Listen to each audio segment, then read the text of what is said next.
Huge welcome back to Lead on Purpose. Today, I want to share with you the law of decision. And if you violate this law, there are consequences for you, your wealth, your health, your business, your team. Look, decisions are so critically important. Decide. For any of you that have been to any of my high performance leadership program events, those public events that we open up the doors once a year to, you'll know I talk about decide a lot. CIDE, the last four letters of decide. What does CIDE? Where do you see that show up? What other words can you think of? Suicide, genocide, pesticide. What do all those horrible words have in common? To kill.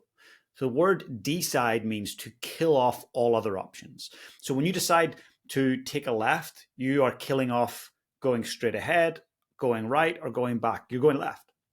When you decide to step into a committed relationship, you are killing off all other relationships in terms of intimate relationships. If you're deciding to go with that team or go to that job or make a decision for your company, you are killing off all the other options. So making good decisions as a leader, so important. Decide daringly. It's the one thing I want you to really think about. We need more leaders and more people like you to decide daringly. Over the last year, the one common theme that has kept coming up when I've interviewed the incredible leaders that I get to interview and the people that I get to coach, the one thing that kept coming up was this: uncertainty.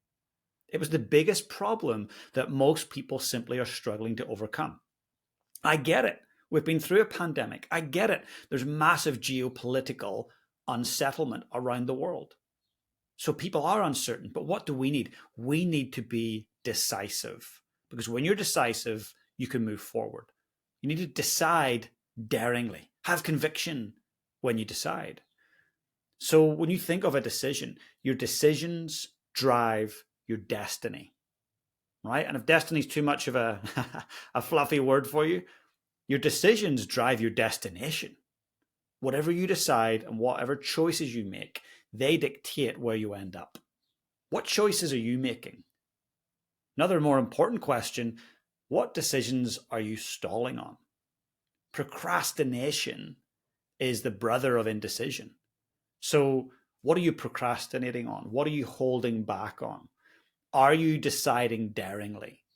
We need more of that from you, because if we can start this at a small level, just you and I, being more decisive, then great.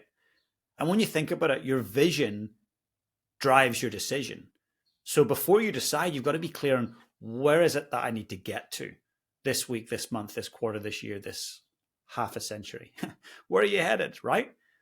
You've got to be clear on your vision before you make a decision. Otherwise, you're haphazard. You might be the person then that's always looking at the shiny objects. You might be the person that's tempted to say yes to everything. You're the yes person. Yeah, I can do it. Yeah, I'll be there. Yeah, no problem. You can count on me.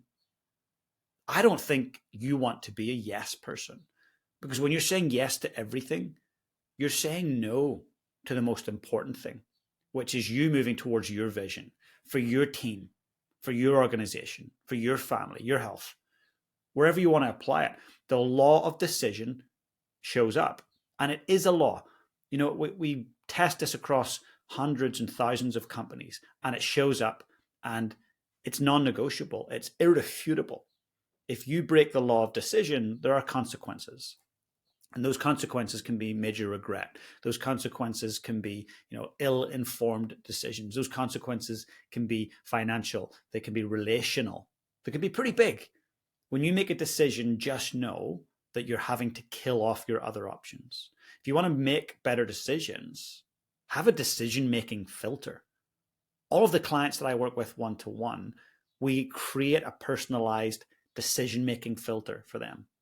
A large part of that filter is driven through values and priorities and understanding what they are. I hear so many people go, "Oh, I'm a values-driven person." I'm like, fantastic. What are your top values? So let me think about that. I'm like, hold up a second. You're not a values-driven person. You know that it sounds good, but you're not. If you can't name the values that drive you, you aren't being driven by values. You just know that it sounds good. If you're a values-driven person or leader, you would be able to say, my top 3 values are mastery, curiosity, and connection. Whatever yours might be. Loyalty, integrity, love, whatever it might be. What are yours? Do you know yours? If you're going to make informed decisions and decide daringly, you need to have a really strong, clear picture of your vision, and you need to have a really strong filter based around values and priorities. And that's the kind of work I geek out on. I love doing that with teams and individuals and really going deep on values, priorities, and making strong decisions. So I just want you to think about right now, what's the big decision you need to make? When are you going to make it? Is it made based on where you're headed? Because that, to me, is leading on purpose.